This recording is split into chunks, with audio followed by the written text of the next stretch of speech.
24 hours and even beyond. Let's get to meteorologist Todd Gross again. Todd? I bet I know what's on your mind, and that is, why are we still dealing with Sandy? Well, let me show you exactly why. 3 reasons to be exact. First of all, it moved backwards. It moved from east to west into the eastern United States.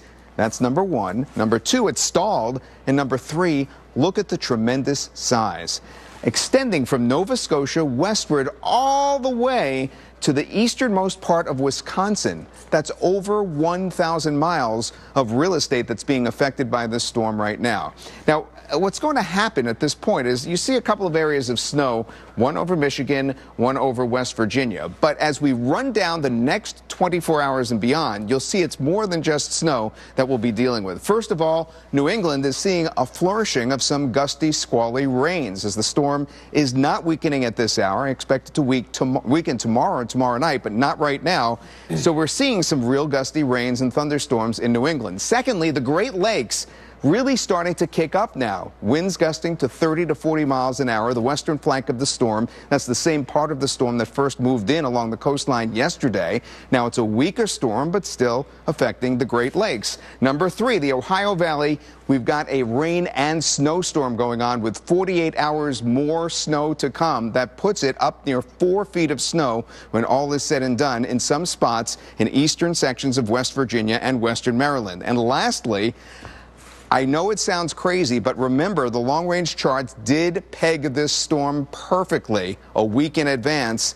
I'm not saying this is definitely going to happen, but there is a chance of snow, significant snow, in parts of the Northeast coming up on Election Day, believe it or not. So that's what we're watching in terms of both Sandy and another possible storm coming up Election Day in the week to come. Boy, you are just a Mr. Popular guy, aren't you there, Todd?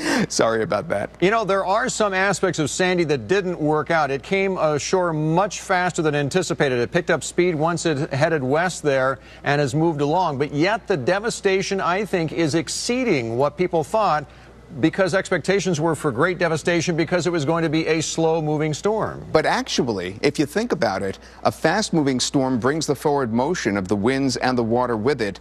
And just like the hurricane of 38, that tends to actually increase the devastation to the right-hand side of motion. And wouldn't you know it, New York City, Long Island is on the right-hand side of motion in this particular case. So, boom, we got hit very hard, the local metro area. Yeah, it's been tough. Todd Gross, thank you very much. Can you imagine snow on Election Day?